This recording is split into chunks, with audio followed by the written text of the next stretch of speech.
Hi guys, Bo back again. Episode 3 on our big Boy Supra build.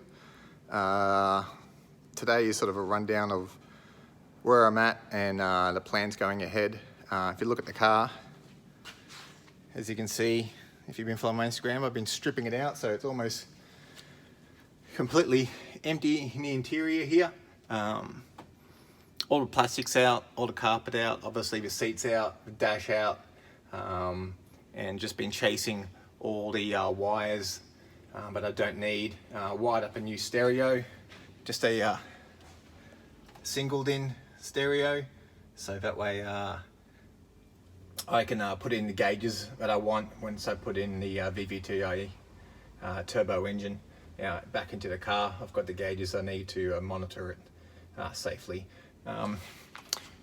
Pretty simple to do.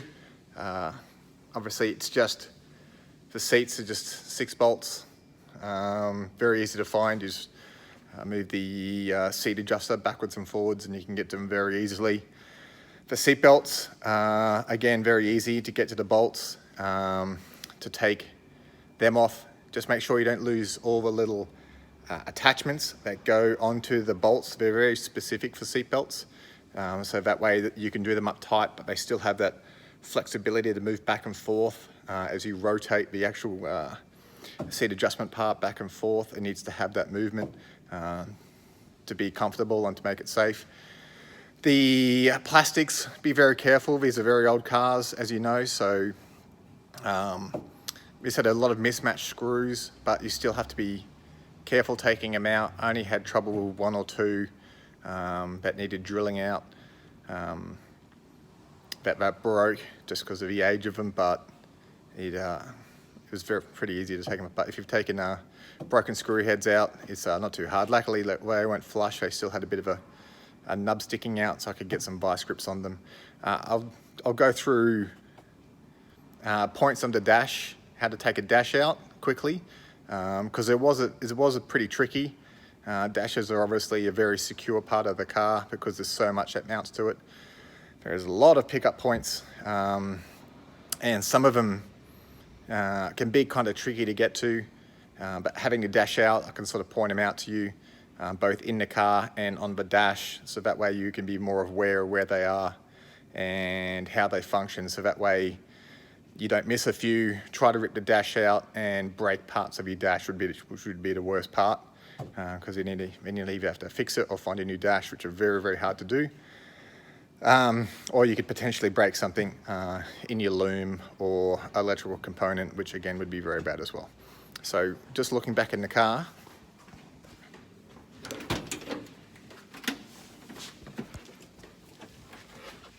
the first thing we had to do was take all the instrument panel out. There's a lot of YouTube clips on to do that. Very easy. You just take it out piece by piece. The top piece goes along the top of your dash with your warning lights is the first bit you take out, and around the instrument cluster, this side panel, and then this side panel where the stereo goes. Screws along the top, and then a couple more screws behind to actually get the instruments out, but the rest are just pop-in attachments. Just be very gentle with them. Use your fingers, don't use any tools so don't scratch anything and potentially break anything. Once you've got all those out, you've got more access to all the screw components. So underneath the car, you've got mounts down here, mounts up here, mounts on your main support beam along here, mounts on your center part where your gearbox and your tail shaft goes through, proper name, tunnel. Your tunnel goes through there. And over here, again, some mounting points underneath your glove box on both sides and on top above the glove box. Some of these you have to get from behind the dash as you're doing it. Once you've got those main points out, you then have to go through and chase down your loom. The loom has lots of these attachment these attachment points along, and it also has screws that go into the dash. So there's a lot of plastic mounts with interior screws that mount to the back of your dash. I'll show them on the dash. I think there's about 7 of them all up. I'll count them when we go over there. But really important to take those out, otherwise you could potentially break your dash when you're doing it. Some of those are really hard to get to and to actually undo with the screwdriver. You're sort of upside down, going through wires, going through small gaps, and different size screwdrivers just couldn't get the right grip, or the screw heads were so tight that I actually couldn't undo them. And I got pretty big forearms. I still struggled. So what I ended up doing was actually cutting the zip tie mount. So if you've done loom before, you know the type where you've got the zip tie that goes around, and it's actually got a attachment to it, which has a screw hole which mounts to a certain point. So it's not just a normal zip tie, it's a special zip tie mount for electrical wiring. I actually had to cut those, just make sure you don't cut any of your loom, obviously, because I couldn't get those screws out. Once I did those, there's a few more attachments. So this is for your climate control, which screws into the back of the dash. So that one, make sure you get that one. Don't just try and yank it out. It does undo, and then you sort of have to wiggle it, change the angle, and sort of pop it through the mounting hole. I can show you that on the dash. And then just generally go through, you know, obviously your stereo or your stereo components, all the instruments for your instrument cluster, and your cigarette lighter and the clock. Just make sure you're very gentle with those plugs. I suggest getting a small flathead screwdriver so you can push down on all the little lugs a little bit easier to make it a bit easier on yourself. Very often the cigarette lighter is used as a mounting point for wiring up gauges, wiring up different components, stereos, and blah blah blah. So as you can see, I'm gonna have to repair this because it's in pretty poor condition. I actually did buy one of these eBay kits with the solder and the I'm sure you've seen them if you've gone through eBay before. Really recommend them. They work really well with a heat gun to get the solder to melt and join the wires together. It seals it all up nice and neat.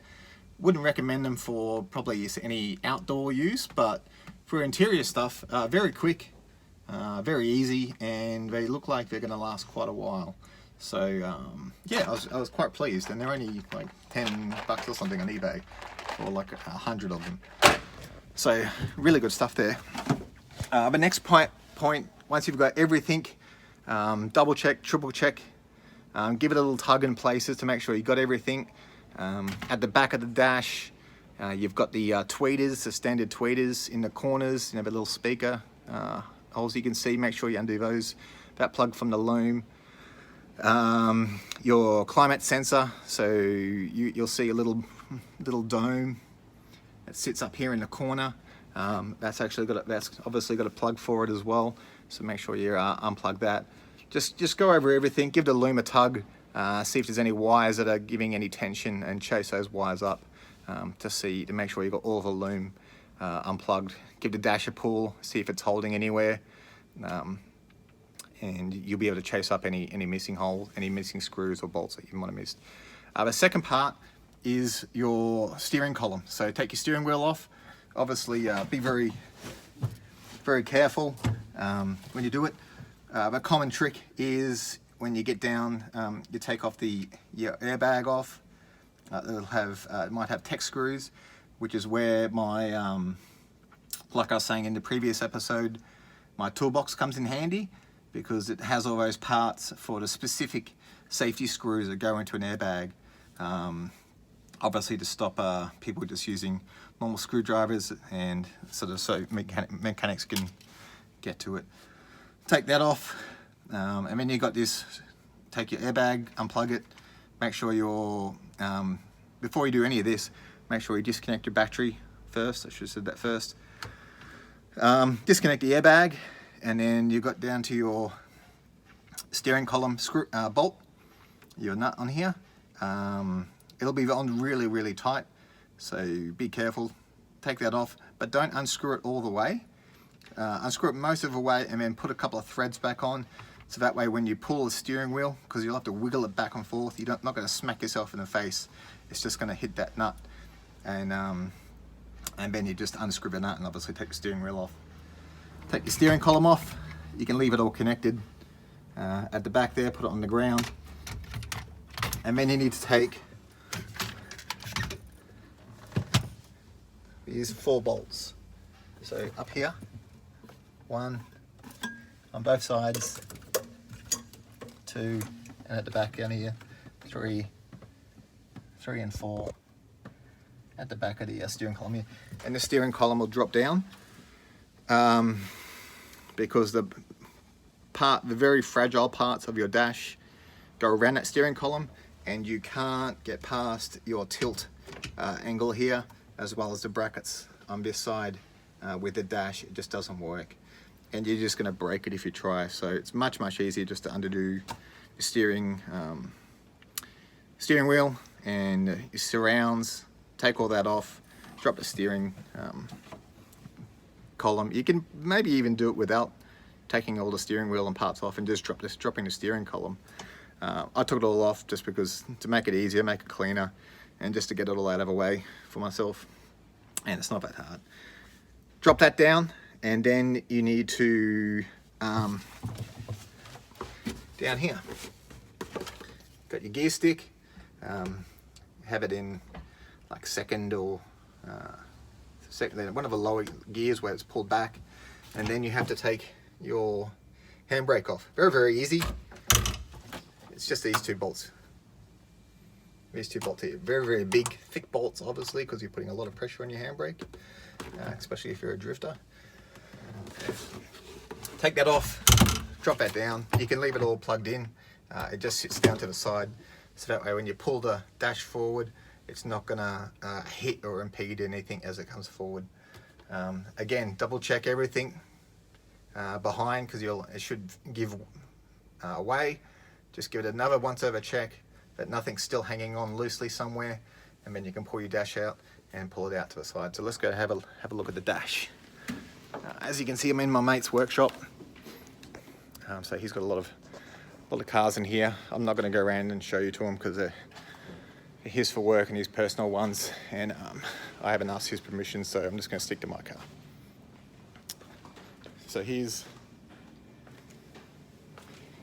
my dash.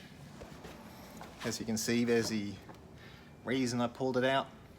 The crack's very common on top here, and the lifting around the air vents here, again, very common. But I was going to have a go at fixing it, but the one that really worried me was along here, getting this shape back. It lifted up along here, and I just didn't know how to fix that, because that's yeah, it's something I didn't want to deal with. And my friend who I got the hatch and some other parts off gave me his dash that he had spare for a very reasonable price, so that was a much better option. And as you can see, it's in pretty good nick. Very dirty, but it's just a clean. But everything works on it. No cracks, no real movement. There is a little bit of lifting at the demister vents, not as bad as mine. And all the other components, even the vents, my vents were sort of broken and moving around. His ones aren't, so that was really handy. So just a few little bits and pieces I need to swap over to his dash to get that one installed. So I'll flip mine over.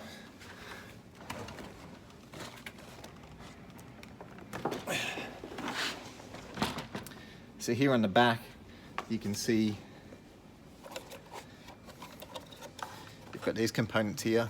The other one's got them, but I'm gonna replace, take my ones over, just because I know my ones work. I don't want to put the dash together and find out his ones don't. So up here, these are the screws I was talking about, which the loom bolt onto. So starting over here, I think there was one here. I'm not exactly, can't quite remember, but this was definitely one of them. This was definitely one of them. This was definitely one of them that I had the most trouble with. There's part of the loom that I had to just rip that one out. That usually has the loom strapped to it. And this was definitely one of them over here. Oh, sorry, I think it might have been this one of these two. But yeah, had to make sure I get all those to get the loom out. Behind here is still in good condition. So I'm going to reuse some of these parts or give them a clean. I've got a buyer for this, so I'm just going to take what I need and then get that down to what I need. You can see the rest of the plastics. There's a couple I need to replace, but very easy to get out. Most of them just pop out. I'm sure if you've worked on Supras, you sort of know how all that works. The corner windows, it's just a couple of screws there, and all the rest is tabs, pop-out tabs around the base of it. I'm not going to go through all those. And then the carpet, once you've got the seats out, the seat belts out, and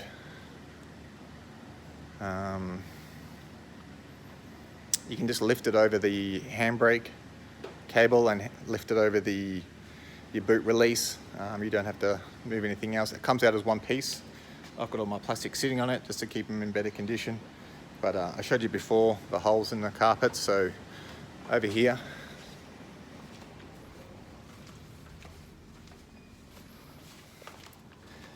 it's my aftermarket replacement carpet. So brand new in black. It's even got the plastic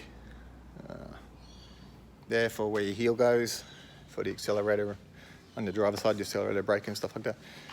Even managed to get a new rear bumper from the same guy. And as you can see in this corner, I've already put it back on. No cracks, no wear, no rattle can spray job, so this just needs a buff and a clean, and it'll be back to new. Very easy to put on and take off. These screws on to take these lights out. There's 3 screws, plastic screws underneath it, the same as these screws here. Same on this side. Then there is a 10mm in this corner, which you can get to from behind when you take the tail lights out. The other ones are back in this corner, which you probably can't see because of the light. Very easy to get to. And then underneath there's one in this corner, and a couple more plastic screws along here, and it all just pops off. This crash bar was a bit rough, so it's just got a couple of 12mm bolts holding it on. I took that off, got a steel wire brush onto it, and just gave it another coat of paint to stop any rust. It was just surface rust, but I don't want it getting any worse, and it was all taken apart, so I thought it might as well paint it up at the same time. The rest of the back was in perfect condition. It just was dirty, so I just cleaned it with some soapy water, let it dry before putting anything else back on, and that was about it. Just replaced a couple of screws that are in poor condition. What else did I do? The speaker wires, chase the old sub that was in the car. I don't want a sub, I just want the original speakers. I think they're aftermarket speakers anyway, but they're the same size, so I cut the rest of the wires out, but I didn't need. Widened the new stereo, like I said, to put the so I can put those gauges in later, and gave this a clean. So Supras don't actually have an in-cabin filter, which is quite weird for Toyota, because they usually be pretty good with that to replace. But behind this panel here, is your, obviously your heater core and your fan to move everything in. So you can take this panel off. It is a bit tough. You've got these 5 screws, and then you've got these 3 lugs on top. So take the screws out, and then I actually had to use a flathead screwdriver to pry those lugs up and pop that off. It was full of leaves and dirt and dust and debris. So gave it a wipe down, gave it a vacuum, gave it a wipe down, and hopefully that'll freshen the air in the cab up a little bit. Inside all the vents, I just chucked a wet rag, clean rag in there. Just gave them a wipe down to, again, get rid of any dust. I still need to do the top demister one as well before I go putting that back together. The seats, I actually haven't started those yet. If you remember if you watched my other episode, the seats were very worn to the point where I could grab the actual seat rail, the seat frame through the foam. And I was going to look at replacing or putting some new foam over those sections. Somebody's got some seats up in North Brisbane, here in Australia, for $100, just the OEM seats, but their car's done about 200,000 less Ks than this one. This one's done over 300,000. So his one has a lot less wear, really cheap price at 100, and because they're putting aftermarket seats in, doing it all fancy, where I'm just going to go back to the original, but retrim. So I'm not going to touch the seats yet until I get those ones, have a look at them, and then decide which ones I'm going to use. It's probably going to be a lower mileage one. They look in much better condition, but I'll see them when I get them on the weekend. What else have I been up to? I haven't taken the roof lining out yet. I'm going to do that today, and I do have